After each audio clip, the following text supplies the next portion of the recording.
Minister Square, other honorable ministers here present, senior government officials, the media fraternity, ladies and gentlemen, welcome to this week's post-cabinet briefing. To lead us in today's proceedings, let me invite our chairperson, Dr. Mswere, to make his presentation. Dr. Mswere, over to you. Thank you, Chief Secretary. Members of the 40 states, the following are some of the deliberations that we had today in Cabinet.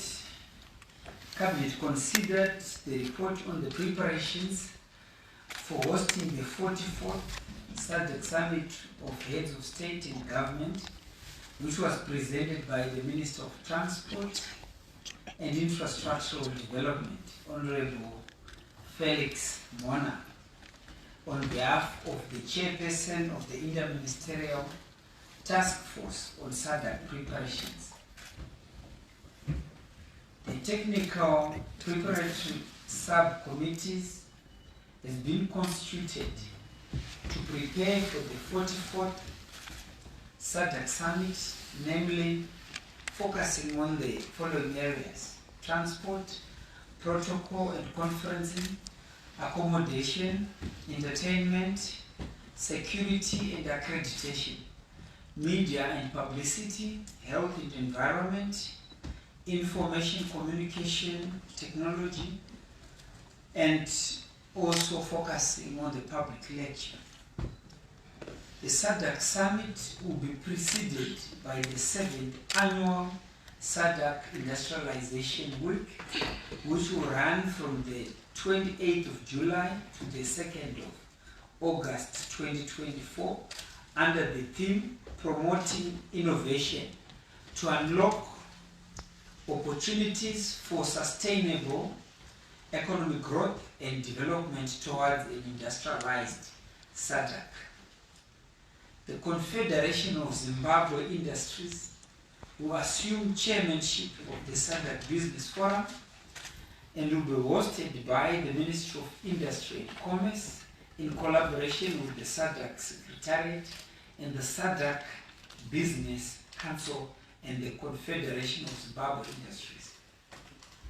It is expected that 150 companies from the SADC region will participate at the event, comprising the private sector, players in the agro-processing, mineral beneficiation, pharmaceutical, financial, consumer and capital goods, women and youth, micro, small and medium enterprises, and infrastructure sector companies. The major highlights for the Industrialization Week will be as follows: an investment conference which will be officially opened by His Excellency the President, and the Ministers' plenary session. The 44th SADC Summit will have two side events on the 18th of August, which also includes the launch of the SADC Liberation Square at the Museum of African Liberation and the tour of the Geopomona site. In addition, His Excellency the President will deliver a public lecture at the University of Zimbabwe titled Building Research Capacity and Innovation Ecosystems for Sustainable Industrialized SADC Economy. Meanwhile, the construction of other support infrastructure is underway in Mount Abden, including the following: a dedicated 12.8 kilometer 11 kV line from Mount Abden to the new parliament, civil works including roads and water systems.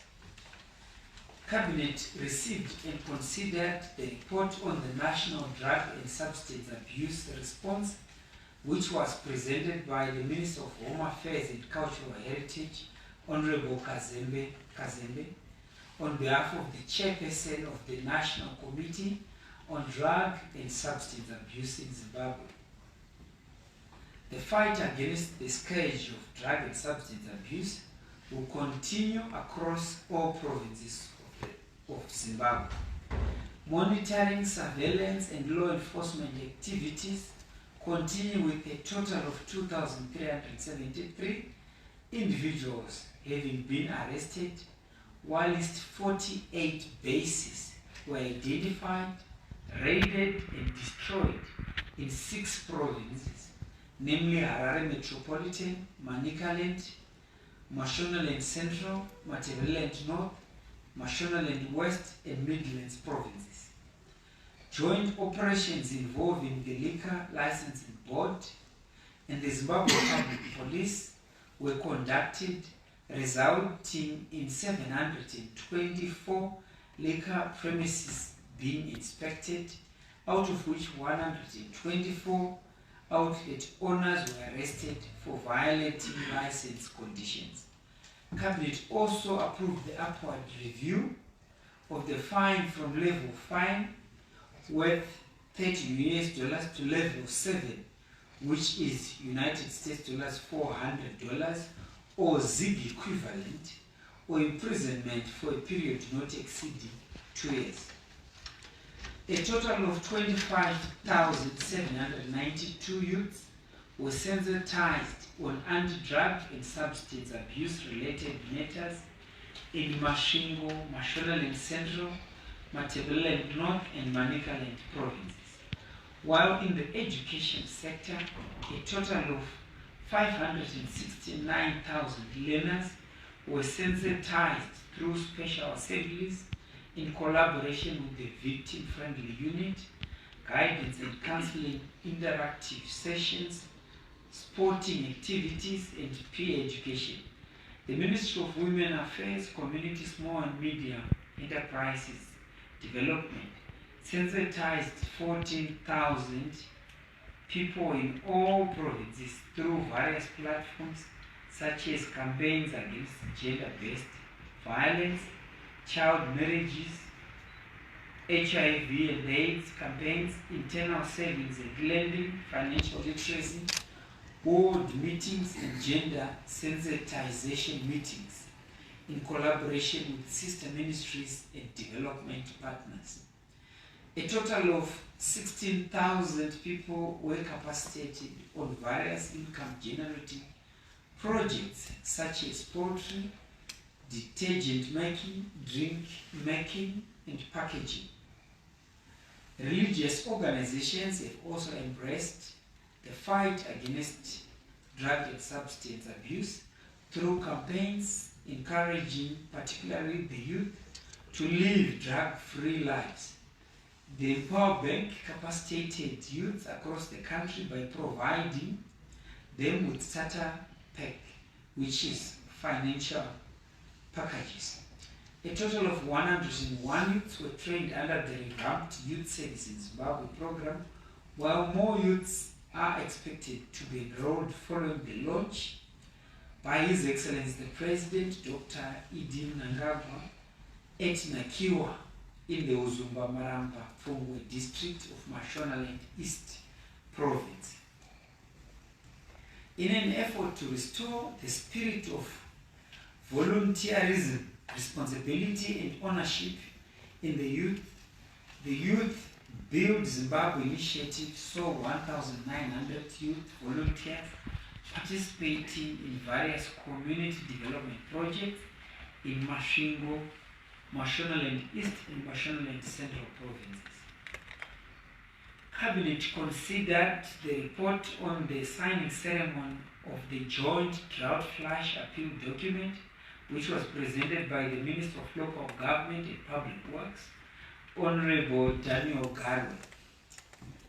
His Excellency the President, Dr. Idi Mnangagwa, declared the El Nino-induced drought a state of disaster in all provinces of our country on the 28th of March 2024, in accordance with Section 27, subsection 1 of the Civil Protection Act.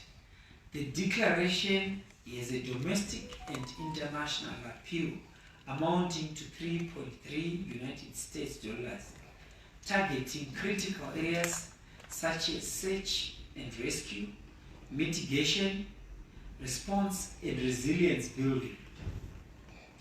Subsequently, the Minister of Local Government and Public Works and the United Nations Resident and Humanitarian Coordinator in Zimbabwe, Dr. E.M. Kalon, signed the Drought Flash Appeal on the 27th of May 2024 as part of mobilization of the much needed resources to respond to the El Nino-induced drought.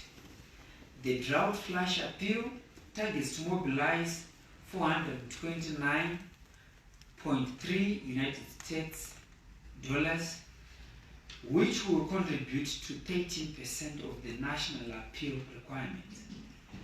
The Food Security and Livelihood Sectorial Response Strategy will be aligned to the Drought Risk Management Strategy 2017 to 2025 in order to protect lives and livelihoods, with the Food and Agriculture Organization, FAO, and the Ministry of Lands, Agriculture, Fisheries, Water and Rural Development working closely together in resourcing the agricultural sector through a combination of crop production and livestock protection strategies. In rural areas, food assistance will be provided through the Food Deficit Mitigation Program implemented through the Ministry of Public Service, Labor and Social Welfare, whilst in the urban areas, the World Food Program through the Ministry of Public Service, Labor and Social Welfare will implement the cash-based transfers to support food insecure households in the affected areas. Regarding water, sanitation and hygiene, the sector aims to establish and strengthen effective early warning, surveillance and monitoring systems to understand the impacts of drought on household access to safe drinking water in rural and urban areas. The sector aims to provide basic climate resilient and safe water services to communities. Health facilities and schools facing water challenges will also be taken care of. This will be achieved through the rehabilitation of existing bores and drilling of new ones equipped with solar-powered pumps. The village and school business units will also be capacitated through water provision and drip irrigation technology. Government will expend all efforts to ensure that no one starves on account of the prevailing El Nino-induced state of disaster, whilst building national food security resilience. Cabinet received reports on progress made in the implementation of priority projects for the first 100-day cycle of 2024 as presented by the Minister of Lands, Agriculture, Fisheries, Water and Rural Development and the Minister of Foreign Affairs and International Trade. The Minister of Lands, Agriculture, Fisheries, Water and Rural Development, Honorable Dr. Anxious Masuka, reported progress on projects under his purview as follows. A total of 57 irrigation schemes have been onboarded on the Presidential Vision 2030 Accelerator model, which is managed by ADA. 201 village business units have been established and operationalized. A total of 840,000 sweet potato vines have been distributed to Mashonaland West, Mashonaland Central, Midlands and Matabeleland South provinces. An irrigation system was installed on 156 hectares in Mwenezi District, Mashingo province. A sender pivot was installed in the Bulawayo Crow irrigation and is now fully functional. 10 million doses of Newcastle vaccines have been produced. 141 deep tanks have been rehabilitated and 168 farmers have also been trained on piggery production. The Minister of Foreign Affairs and International Trade, Honorable Dr. Frederick Shaba, reported progress on projects under his purview as follows. The construction of the ZIM, Abuja Chancellery and the official residence stands at 65% and 70% in terms of completion. The construction of the ZIM, Abuja staff apartments is now at 70% in terms of completion, and the renovation of the ZIM Berlin official residence is now at 85% in terms of completion, and the renovation of the ZIM London official residence is now at 75% in terms of completion, and the renovation of the Johannesburg Chancellery is 100% complete. Cabinet considered and approved the MOU between the Republic of Zimbabwe and Shelter Africa Development Bank, which was presented by the Minister of Justice, Legal and Parliamentary Affairs, Honorable Ziyambi Ziyambi, who is also the chairperson of the Cabinet Committee on Legislation. Cabinet approved the ratification and the amendments of the establishment of the Company for Habitat and Housing in Africa to the Shelter Africa Development Bank. This will reposition Shelter Africa to implement the original vision and intention of its founding member countries, that is to establish the African Housing Development and Finance Institution. The Company for Habitat and Housing in Africa was established by the Constituent Charter of the African Union in 1982 as an African Housing Development Finance Institution to assist African member states to deliver affordable housing. There are 45 African member states who are Class A shareholders and 3 non-state Class B shareholders, with the Republic of Zimbabwe being a Class A shareholder.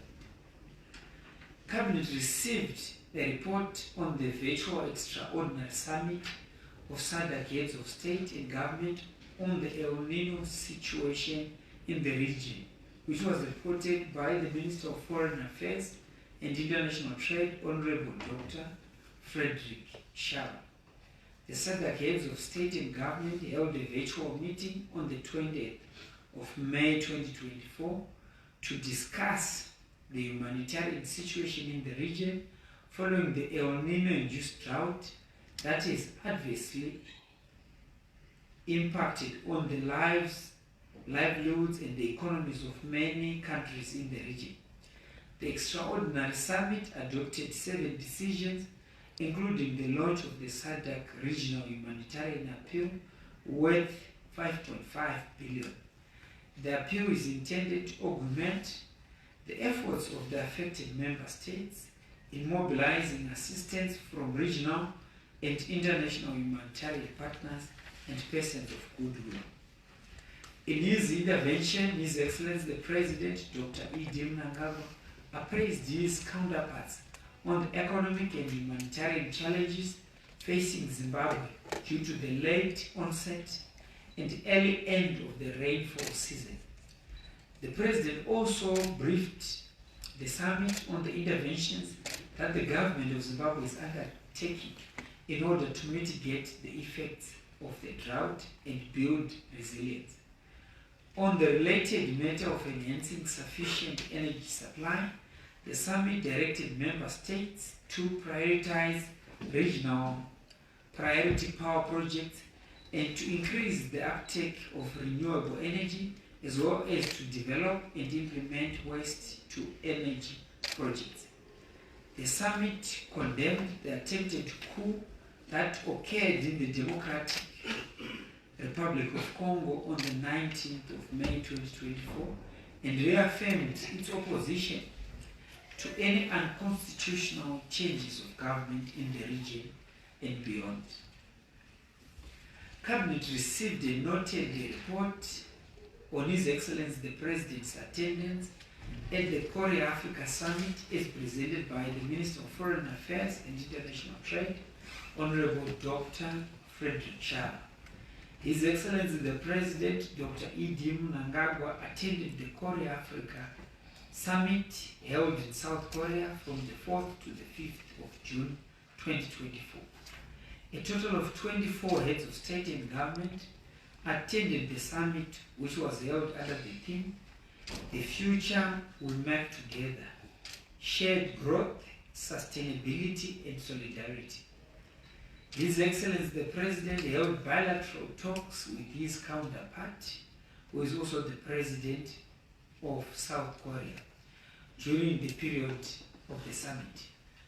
Among the other issues discussed is the potential areas of cooperation between Korea and the Republic of Zimbabwe, and called for the strengthening of bilateral relations. The President also met the President of Mauritius on the sidelines of the summit and discussed areas of mutual interest. The summit adopted a joint declaration that sets out the framework of cooperation between Korea and Africa in the following areas: infrastructure for education and research, high-quality programs in science and technology, cooperation for food security and sustainable agriculture, cooperation in the fields of defense, and the expansion of the Korea Official Development Assistance to Africa. Cabinet received and noted a report on His Excellency the President's attendance at the St. Petersburg International Economic Forum, as presented by the Minister of Foreign Affairs and International Trade, Honorable Dr. Frederick Chao. His Excellency the President attended the 27th edition of the St. Petersburg International Economic Forum from the 5th to the 8th of June 2024 at the invitation of his Russian counterpart, His Excellency President Vladimir Putin. The forum is an annual event that brings together government officials, business leaders, and experts from around the world to discuss key economic issues and opportunities for cooperation. It was held under the theme, "The Foundation of a Multipolar World, the Formation of New Areas of Growth." His Excellency the President held a bilateral meeting with his Russian counterpart, where the two leaders reaffirmed their commitment to strengthening bilateral relations through cooperation in various sectors, including in education, agriculture, health, and space exploration. His Excellency the President's other critical engagements was meeting the business community.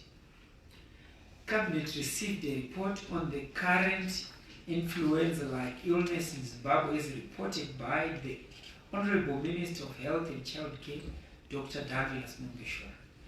The recent increase in influenza illnesses experienced in the last few weeks is due to a seasonal increase, which is usually experienced in the country and the region as we approach the winter season. This is not a COVID-19 outbreak, but a seasonal phenomenon experienced during the winter season. There were more influenza cases during the same period in 2023, 149,000 compared to 99,000 in 2024. Zimbabwe has not recorded a single COVID-19 case in the last 4 weeks. People are, however, encouraged to wash their hands, to avoid large crowds, to cover the mouth and nose when coughing and sneezing, and also to stay at home when there are symptoms of the disease. I thank you. Thank you very much, Honorable Minister and Chairperson of this session, for the presentation. We now move to 2 rounds of 3 questions each. After the first round of 3 questions, we ask the Honorable Ministers to respond through you, Chairperson. Can we have the first one to ask any questions emanating from the reporters present? Yes.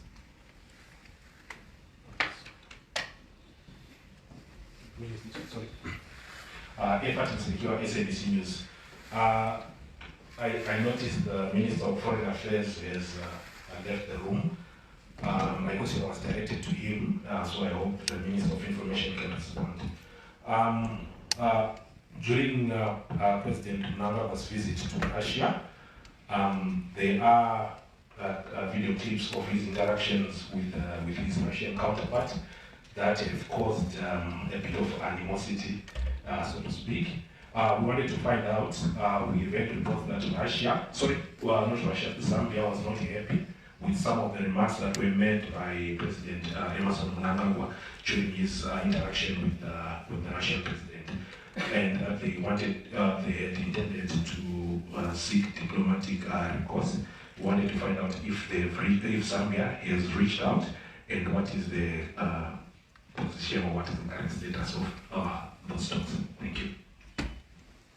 Thank you very much. Any other question? Yes, sir. Wallace Fujito from the Herald. My question is directed at the Honorable Minister Monan. I just wanted to find out if there is a specific percentage of how far all the works for the summit are at, if there is a percentage or timelines as well.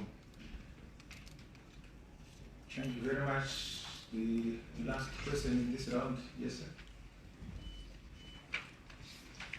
Thank you very much, Chief Secretary. I'm Shaleda Mulula from the Herald. My question is directed to Dr. Masuka concerning business village business units.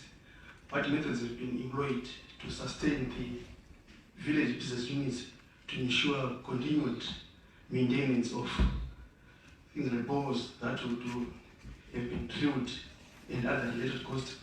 In other words, what backup plans is there to ensure sustainable usage of bores that will be irrigating the business units projects, like ways how to repair the bores? I thank you. Thank you very much for those questions. Over to you, Honorable Minister. Thank you, Chief Secretary. Yeah, I'll respond last. I'll allow my brother, my colleague Minister Honorable Mona, to respond with regards to the percentage and timelines with respect to the preparations for the summit. Honorable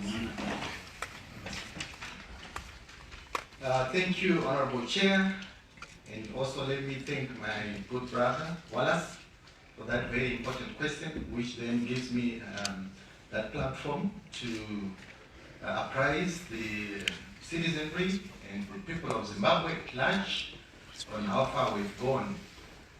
We've got different sectors. We are talking of the roads, and on average I can say we are now on 70% on all the major roads that you know leading to the Parliament New City. And we also have a number of roads within the great city where we are now around 50%. And we also have our villas, as you know, which we've got about 18 villas. And we've started receiving the panels. As I speak, trucks are coming from Beira for the precast walls, panels. And we are almost 50% again on that particular section. And the water reticulation, sewer, electricity is now in sync, and we are seized with that matter. So I can say in general, we are above the desired target as we speak, and we are still earmarking our 30th of June for our roads, and also the 24th of July for our villas. Thank you so much. The second question is to Honorable Dr. Masuka about the sustainability of village business units, and in particular focusing on water. Thank you, Chair, and thank you, Madam Gura, for the question. I think if we wind back and look at the number and multiplicity of bores that have been drilled throughout the rural provinces, the 8 of them, you will see that other than those that were drilled by what is now the Rural Infrastructure Development Agency, a lot of them drilled by partner agencies not have the concomitant backup to ensure sustainability after the exit of those development partners. And we've taken into account all that in reviewing and reconfiguring the new village business units concept. So the first introduction, the innovation is that it is a business. So for a business, it must have elements of viability, of profitability, which then brings the other triumvirate aspect of sustainability. So once configured as such, it means that business is able to attract capital for repairs and maintenance, just like any other business. It means that that business is able to attract capital for working capital support. It means that that business, once given this seed capital in terms of the bore, the solar powered, the units, the drip irrigation, the fencing and the tanks, that they're able actually to expand. So it is that reconfiguration as a business that will ensure that there will be sustainability. In terms of the repair brigades, we're looking at resuscitating aspects of RITA, where they had brigades, but more importantly, to try and see whether they can be a business case for local youths to actually be trained, capacitated in the after-sales service provision. And we're working flat out to ensure that that happens. And that is what we're going to be doing into the future. Thank you very much.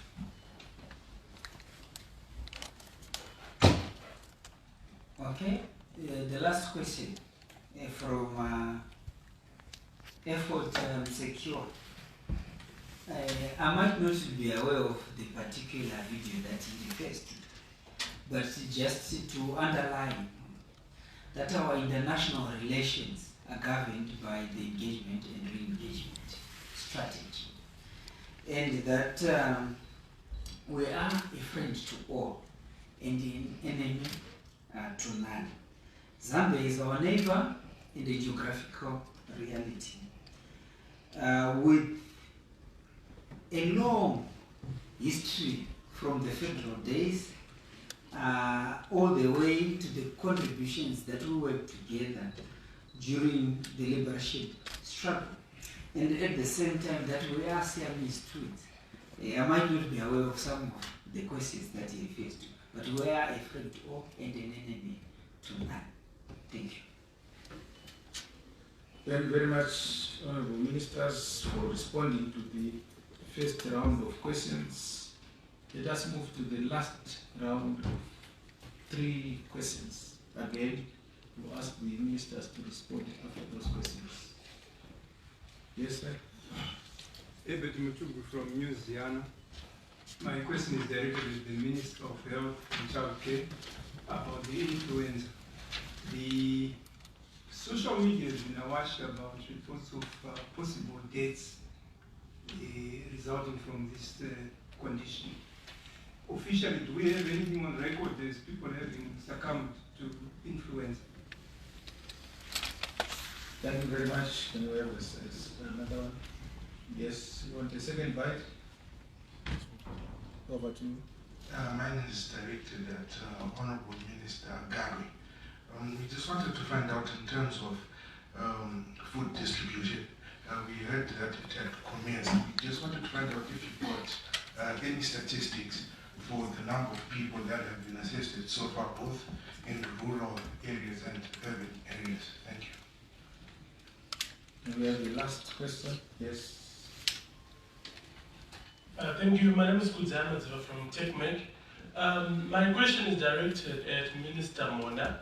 I wanted to find out about the progress of the work done at the Mbuti Interchange. Okay, thank you very much. I indicated that you wanted questions emanating from today's cabinet briefing. But over to you, Honorable Chair. Thank you, Chief Secretary. The first question is with regards to the statistics about if there was the Louisiana journalists believe that there could be people who have succumbed to the current challenges related to the influenza. So Dr. Mambashura, you respond to the first question. Thank you, Chairman, and thank you, Ebert, for your question. It is very important to let the nation know the correct situation on the ground. As has been said, the influenza virus is with us continuously, and it's worse in winters. I don't have statistics to say who has succumbed to the virus so far, but actually every year we actually have a few people who succumb to the virus. Mostly those who succumb to the virus are children below the age of 5 because their immune system has not yet matured. Those are at risk. And adults who may have underlying conditions, other medical conditions, which weaken their immune systems, also can be tipped over by the virus. And then we have elderly, above 65, because as you get older, also your immune system becomes weak. Your ability to fight any other diseases becomes weak. They are also a high-risk group. And usually pregnant women and in the postpartum period up to 2 weeks, they are also at risk. We will get the statistics later on at the end of the season. I don't have statistics as they happen weekly, but there could be cases, but they are not many. I know in the social media there have been exaggerations because they have jumped around following those reports to say so and so has succumbed to this disease, and when we try to make follow-up, we find that it's not true. So there are cases, obviously we will find out later on how many would have succumbed to the virus. Thank you. The second question is to Honorable Garwe in terms of the statistics on food aid. I think Honorable Garwe and Dr. Masuka can deal with this question jointly. Thank you. Thank you, Honorable Chair. Allow me to thank the Honorable Member for asking such a question. As you may be aware, government works on a whole-of-government approach in terms of dealing with issues related to the immuno-induced drought. The Minister of Local Government in Public Works is responsible for the mobilization of resources, both locally and internationally. We then have the Minister of Lands and Agriculture, responsible for agriculture-related issues in terms of mitigation against what strategies do we need for cropping, what strategies we need for livestock survival, and then the Minister of Public Service, Labour and Social Welfare, responsible for the distribution to specific areas in the specific provinces. They are the ones with the specific detail as to how much has been distributed to a specific area. I'm not competent enough to give you those specific figures for this Minister of Labour that is responsible for that. Thank you. Chair, thank you, and the Chair of the Cabinet Committee on Disaster is eloquently attended to this question. The statistics reside with the Minister responsible for the distribution, which is Public Service, Labour and Social Welfare.